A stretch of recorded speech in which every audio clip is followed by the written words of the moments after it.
Hello, this is Darcy, the dog trainer, owner and head trainer of Communic9 Training and Behavioral Counseling, where it's my passion and purpose to connect dogs and people. Now, puppies are like little piranhas. They're harmless to look at, but if you reach down to touch one, you're likely to come away bloodied up, punctured, and wondering what the hell happened. So let's talk today about some strategies to minimize the biting that puppies do and teach them not to bite as hard when they do bite. Now, quick disclaimer, all puppies go through that biting phase. It lasts anywhere from about 2 to 4 months after you get them. So usually by the time they're about 5 to 6 months, they've outgrown the worst part of it. So it is a normal process that puppies go through. However, one of the things we do need to do is to teach puppies to be really gentle with their mouths, because they just don't understand that humans don't interact the same way that other dogs do.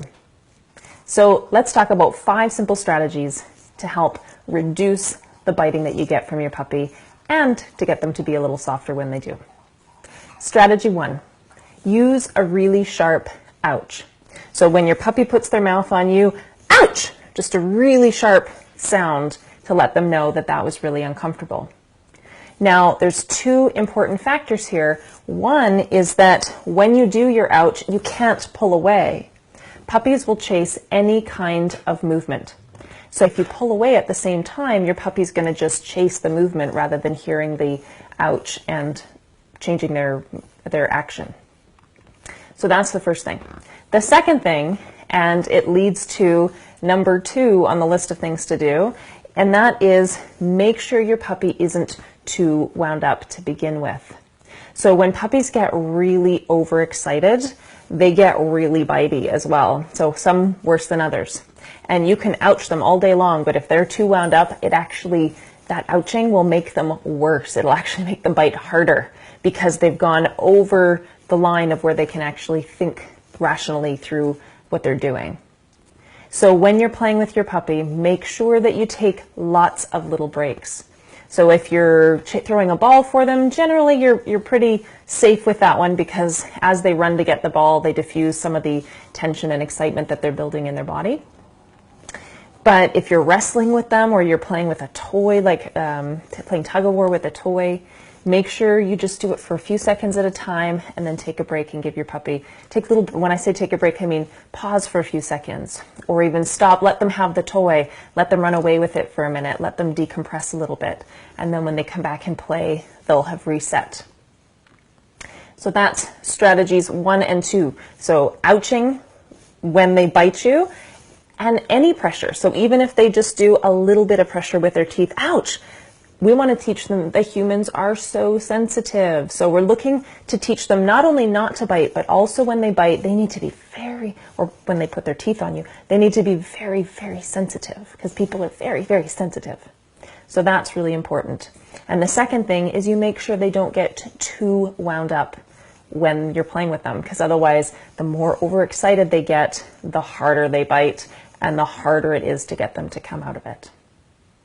The third thing, I would recommend minimizing the amount of wrestling you do with your puppy, like with your hands. So getting in there and playing with them with your hands, of course, they're just going to come back and bite your hands. So rather than that, I would suggest using toys. So using a toy as an intermediate as you're playing with your puppy. So maybe a rope toy, or, those little skinnies, flat, squeaky toy things, something like that the puppy can hang on to one part of it, you can hang on to the other part, and that minimizes the chance that your puppy's just going to grab onto you, because there's something more interesting to hold on to. And number 4, so giving your puppy lots of chewy things, bones, bully sticks, stuffed Kongs. So give them things to focus their mouths and their chewing on. Especially puppies start teething at about an age of, depending on the puppy, but on average around 4 months of age. And that teething goes on until about 5.5, at latest 6 months. So you've got this period of a couple months where their teeth the puppy teeth are falling out, the adult teeth are coming in, and they're gonna need something to direct their chewing onto. So make sure they have access to lots of delicious bones and chewy things, so that it's not directed onto you or your shoes or anything else inappropriate. Number 5 is limit your petting of your puppy to when they're a lot calmer and not completely wound up. For a puppy, anytime you put your hand on their body, it's fair game for them to turn around and bite you. Because you've probably noticed when dogs interact with each other, they don't pet each other. When they're interacting, they're wrestling and they're playing and they're doing something interactive and not just hanging out with each other. If they're going to be loving and affectionate with each other, they might lick one another or they might just cuddle, but they don't actually put their hands or their paws onto each other because that means play. So having said that, you also want to make sure that your puppy isn't overtired, because a puppy who's overtired will get really rambunctious and can actually, just like little kids that get too wound up, it's impossible to bring them back down.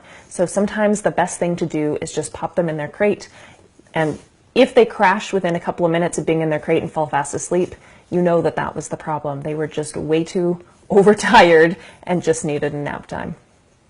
So there you have it. There's 5 simple strategies that you can use to help minimize your puppy's biting and to teach your puppy not to bite as hard when they do. Because teaching bite inhibition is as important as teaching your puppy not to put their teeth on your skin at all. So thanks for tuning in this week. Please share this video around so that others can benefit from it as well. And I look forward to connecting with you next week.